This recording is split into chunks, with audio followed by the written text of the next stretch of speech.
Magandang hapon sa ating lahat.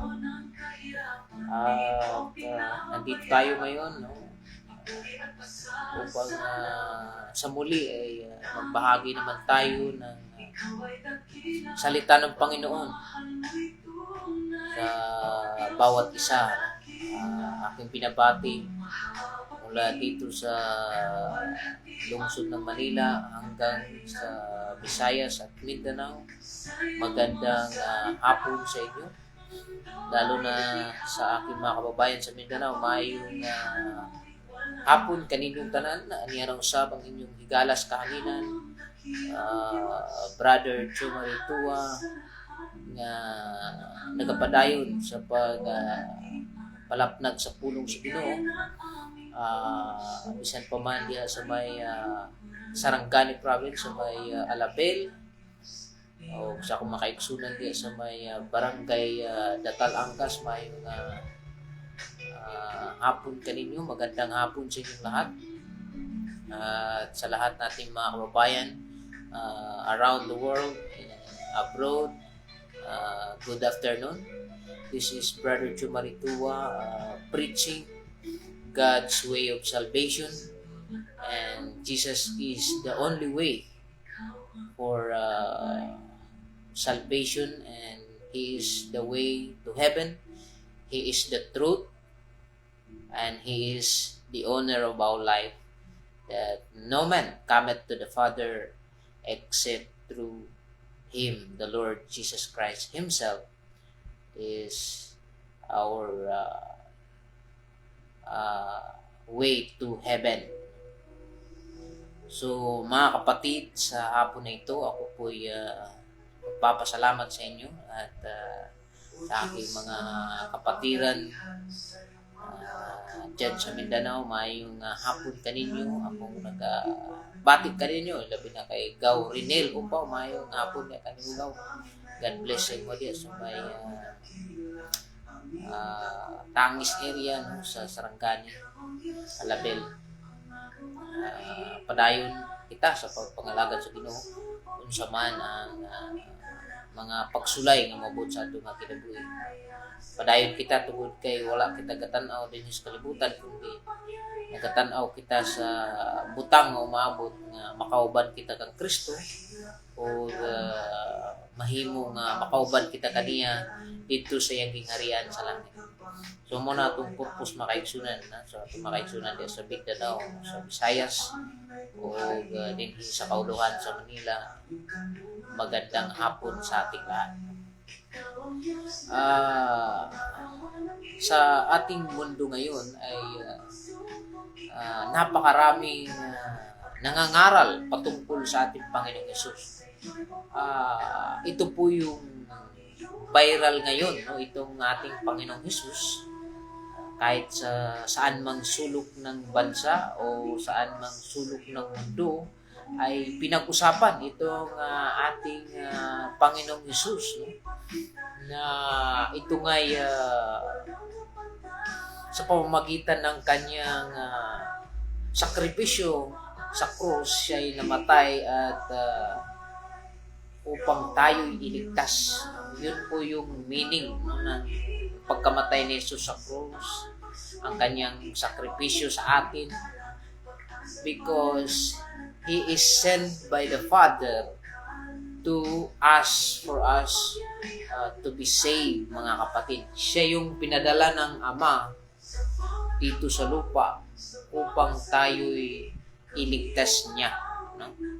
So the Father sent His Son to the world, not to condemn the world, but that the world through Jesus Christ might be saved, no? Sa pamamagitan ni Jesus na pinadala ng Ama ay maliligtas tayo sa pamamagitan niya, no? What He is doing on the cross will lead us on to salvation, no? Yun yung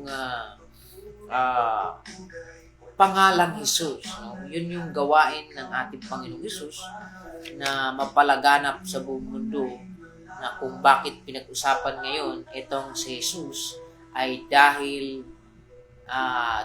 sa kanyang sakripisyo, pagmamahal sa atin na siya'y nagpakamatay sa krus upang i-reconcile itong ang ating henerasyon, o itong ating mundo, no? Itong mga tao makasalanan na kailangan nila ang Panginoong Hesus, no? Sa ating mga buhay. Mga kapatid, ako po'y nalulugod na magbahagi sa inyo ng salita ng Diyos sapagkat ito po yung talento na binigay ng Diyos sa atin. This is the gift that was given to us by God, and He is entrusted us to preach His Word by the knowledge of His Word in the Bible, no? So, yung ating basis, no, ay nakabase po sa Bible, mga kapatid. James Mamalyas, mabuhay kayo dyan sa kampo. Mga sir, sergeant, mabuhay kayo dyan, no, sa ating mga kapatiran, no, dyan sa Armed Forces of the Philippines. Mabuhay po kayong lahat. No? At ako'y nananalangin na ito'y lahat tayo sa mundo ay kailangang maligtas sa pamamagitan ni Jesus, no? Sapagkat nga itong buhay natin sa mundo ay temporary lamang, no? Kailangan talaga natin yung kaligtasan ng Diyos Ama sa pamamagitan ni Jesus.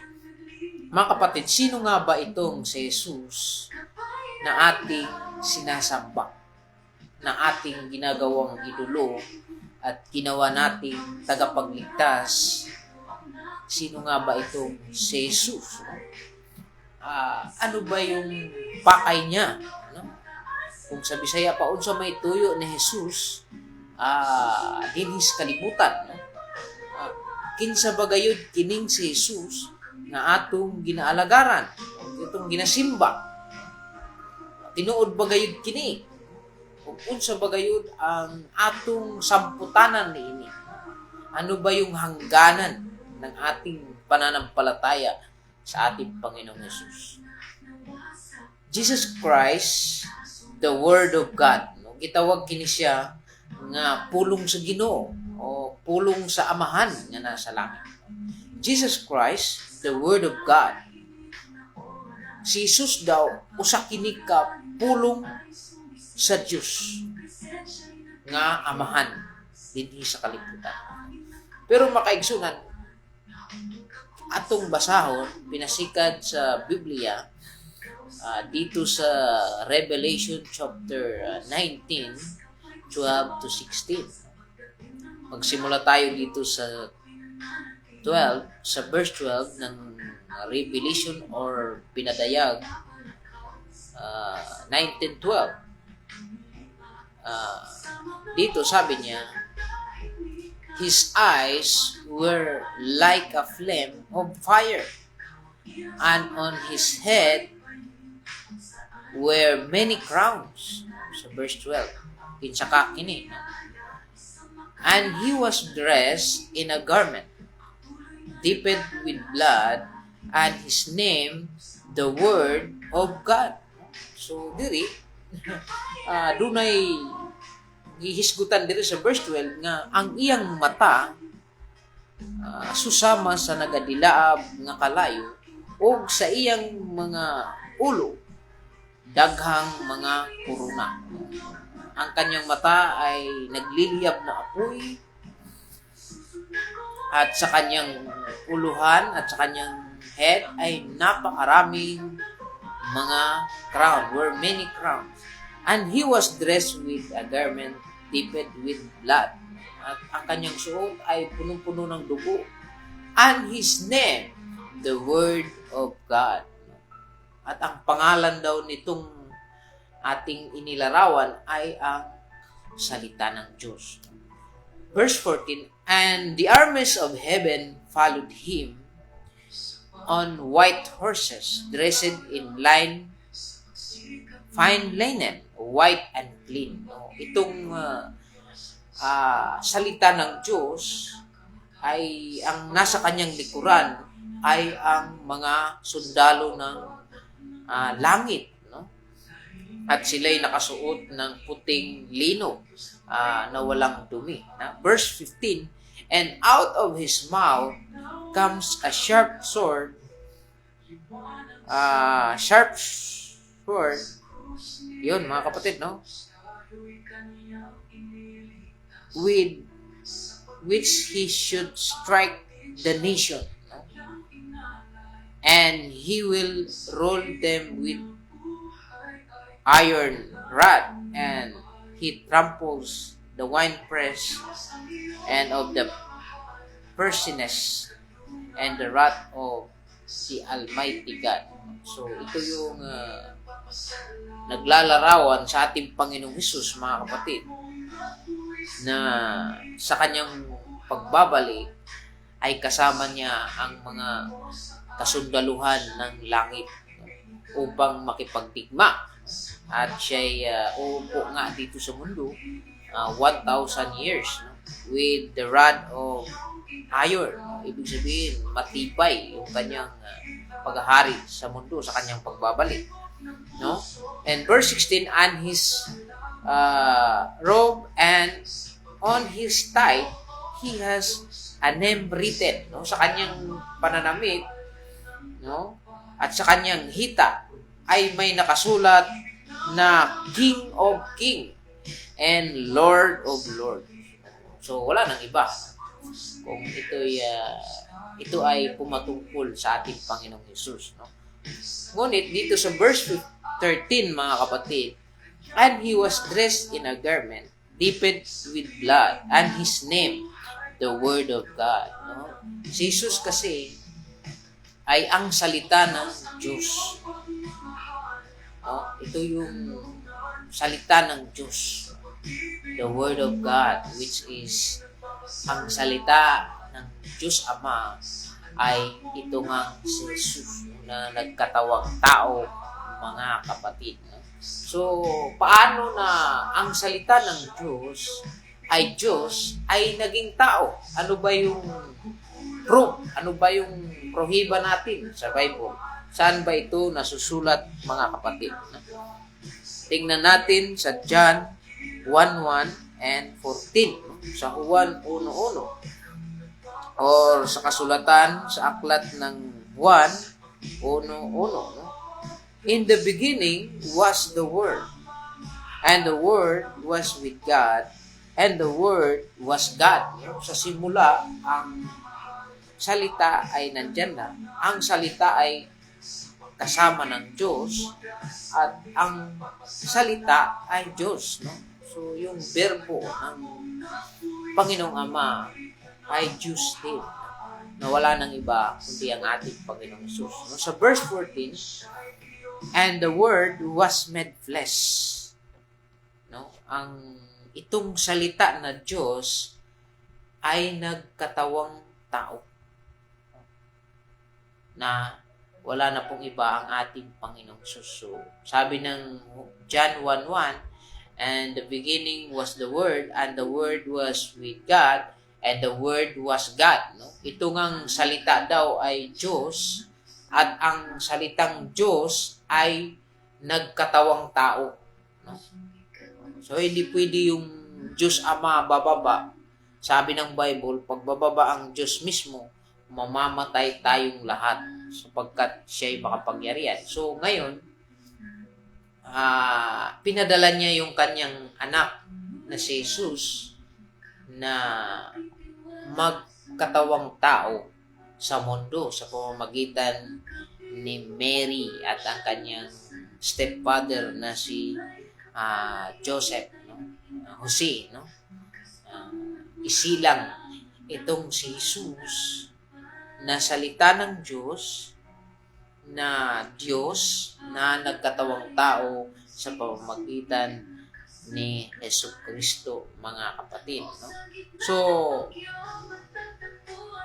in verse 2, the same was in the beginning. No? Sa simula ay nandyan na ang ating Panginoong Hesus. So, in the beginning, nandyan na daw yung Panginoon. In Genesis chapter 1 or Genesis 1:27, kasama ng Amang Diyos si Jesus at ang Banal na Espiritu. Sabi niya sa Genesis 1:27, let us make man in our likeness. So, ibig sabihin, gawin natin ng Diyos, lalangin natin ng tao, lalangin natin. So, ibig sabihin, may kasama siya. And the Spirit of the Lord was moved on the midst. So, nandun na silang tatlo. Ang Ama, ang Anak, at ang Espiritu ay iisa lamang sila, mga kapatid. So, kagaya ng ating katawan, mayroon tayong katawan na pag namamatay, makita mo sa morgue, wala na, wala nang buhay. Yun ang katawan. Yung espiritu natin, yung kaluluwa natin. Ngunit, itong ating katawan ay tatlo, isa lang. Isa lang tayo. No? Sa Diyos na Ama, sa Diyos naman, Diyos Ama, Diyos Anak, at ang Diyos Espiritu na gumagalaw ngayon dito sa mundo. Tatlo sila, ngunit isa lang. Siya lang, isa. No? Sa tatlo ay naging isa. Kagaya ng yung egg. No? Ang egg, o yung tinatawag ng itlog, ay may shell, may puti, at may dilaw. Ngunit, isa lang. No? Tingnan mo. So, ang egg ay pumatungkol sa Diyos.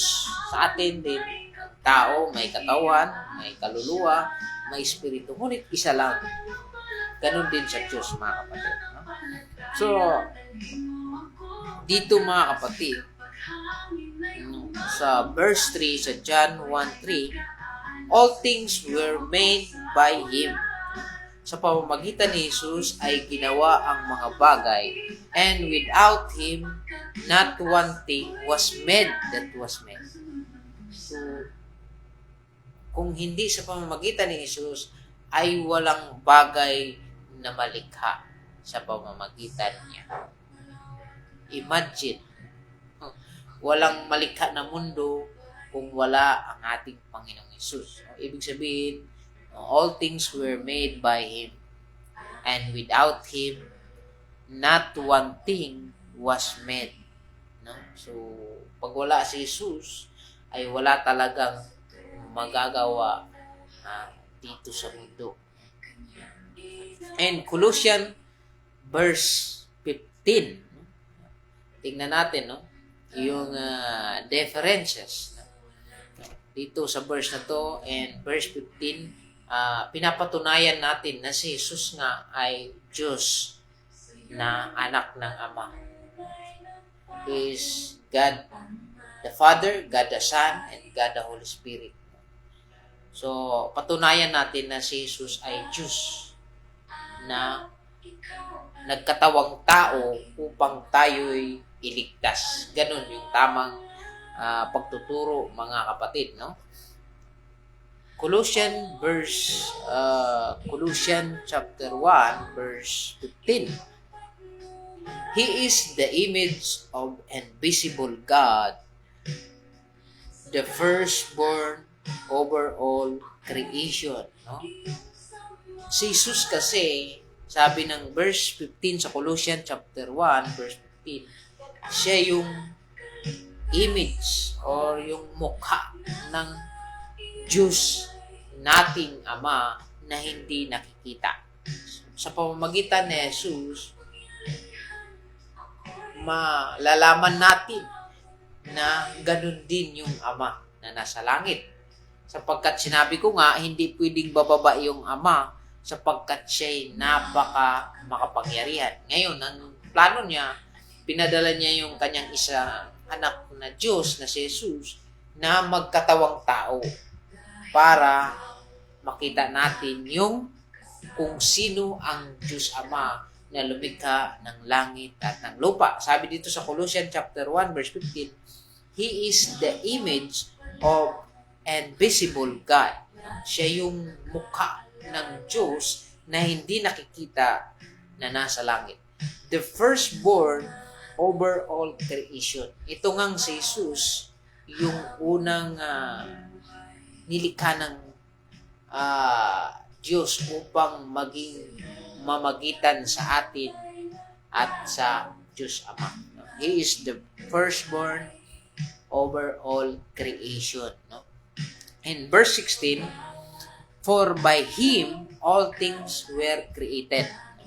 So, ang lahat ng bagay sa mundo or ay nilikha sa pamamagitan ng ating Panginoong Jesus. Things that are in heaven and the things are on earth. No? So, nilikha ang bagay, nilikha ng Diyos Ama ang bagay sa langit at sa lupa sa pamamagitan ng ating Panginoong Jesus. Whether visible, whether invisible. O makikita man o hindi nakikita, ay ginawa ng Diyos Ama para sa pamamagitan ng ating Panginoon Jesus. Whether thrones or dominions or principalities or powers, all things were created by Him and for Him. Yung mga bagay na nakikita, yung bagay na hindi nakikita, whether thrones, dominions, principalities, powers, all things were created by Him and for Him. Ibig sabihin, yung gobyerno natin, powers, thrones, dominions, principalities, lahat ng example, yung gobyerno natin, pag walang Panginoon, kung ito'y walang Diyos, so, wala talaga. Malubog sa korupsyon ang ating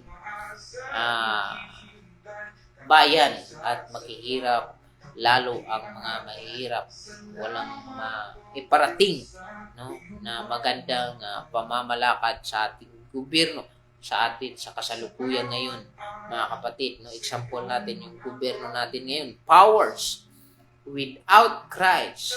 Pag walang Diyos dyan sa gobyerno na yan, ang mangyayari ay magkagulo, maraming problema, maraming sakuna, gera, gutom, korupsyon. Yung mga nangyari ngayon sa ating gobyerno, sa flood control, mga ganyan, baha, landslide, dahil yan sa kawalan ng Panginoon sa gobyerno. Yung gobyerno natin ngayon, walang Diyos na namamagitan sa kanilang puso. No? Kapag ang example, yung congressman may Panginoon, so, hindi na siya makagawa ng masama. No? Hindi na siya magnakaw budget ng flood control. Ganun yun. No? So, sabi dito, all powers is created by Him. Yung gobyerno dapat ay may Panginoon upang maganda yung daloy ng serbisyo. Kita mo, no? Pag ang tao ay mabuti ang puso dahil siya ay Kristiyano, maganda yung serbisyo niya. No? Mapagkumbaba, mapagmahal. Yun yung difference. Kapag ang government may Panginoon, maganda yung serbisyo na ibibigay. No? Dahil ito ngang thrones, kingdoms, dominions, principalities, and power, all things were created by Him and for Him. Dapat yung gagawin natin is for the glory of God.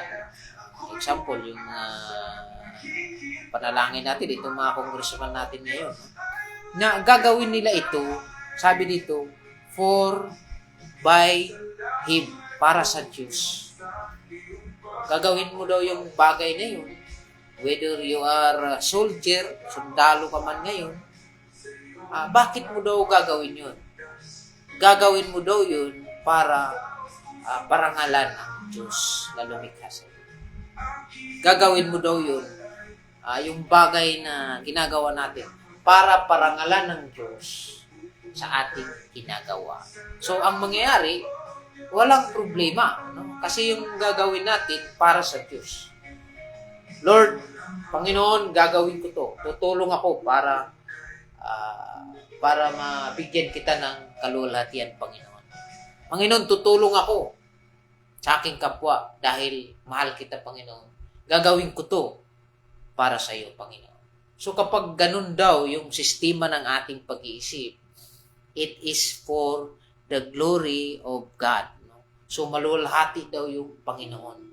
Sa lahat nating ginagawa, whether you are PNP, Philippine National Police, Philippine Army, teacher, doctor, attorney, politician, politiko, gagawin mo daw yun, yung gagawin mo ay mapalugod ang Diyos. So, yun yung tama, no? And verse 18, and He is the head of the body, the church. So, ang Panginoong Hesus, siya yung pinakaulo ng simbahan, which is tayo. Siya yung pinaka-boss natin, ang ating Panginoong Hesus. No? And He is the beginning, the firstborn of the dead, so that in everything, He might have the preeminence. So, siya yung head, yung makapangyarihan. Siya yung Panginoon natin sa ating buhay. Sa lahat nating gagawin ay para sa Kanya. Pag nalugod natin yung Panginoon, pareha sa imong amahan, no? Example sa atong nakaigsoon ng Cebuano, kung maayo ka sa imong amahan, moingon ng imong amahan, o sige, imuha ning kaptangan. Mas dako-dako ning imo kay maayo man ka. Ingana ang Ginoong Diyos, ganyan ang Diyos Ama kapag maganda yung pinakita natin sa Diyos Ama, ay gagawa ang Diyos ng mga himala, pagpapalain ka ng Panginoon sa iyong mga ginagawa. Verse 19, for it is please the Father that all fullness should dwell in Him. So, diha sa atong pagpangalagad sa Ginoo, diha sa atong pagsimba kang Jesus, sa atong pag-ila kaniya, tungod sa iyang gibuhat sa krus, tungod sa iyang sakripisyo, gihimo nato siya nga Ginoo ug atong nagluluwas. Kay mao man ang iyang trabaho aron kita iyang luwason sa pamamagitan ni Jesus. Kaya natin siya sinamba, kaya natin siya hinangaan, kaya natin ginawang Diyos, Panginoon sa ating buhay, tagapagligtas ng ating kaluluwa upang tayo makapasok sa karya ng langit. Sapagkat ito nga ang sabi ng Diyos Ama in verse 19, Colossians 1 verse 19, for it pleased the Father that all fullness should dwell in Him. Sapagkat mauni ang makahimuot, no? Ingon pa sa Ginoong Amahan, sa pamamagitan ni Jesus ay mapalugod ako. It will please the Father, no? Mahimaya na to ang Ginoong Amahan aron kita maluwas mga kaigsunan. So, sa pamamagitan ni Jesus, it is please the Father, no? Example ako sa kaamahan. Example na to sa kaamahan. Anak, kuha atong kwarta dito sa nakahulab, no? So, katong anak iyang suguon o katong nakahulam, musalig jud kay anak man niya. Ingana pa. So, ingana ang sistema no, sa Ginoo nga Amahan. Ganon din yung amang Diyos, Ama. Pinadala niya ang kanyang anak. Kung anak ang nakikita natin, paniwalaan natin. Lalo na kung pinadala si Jesus upang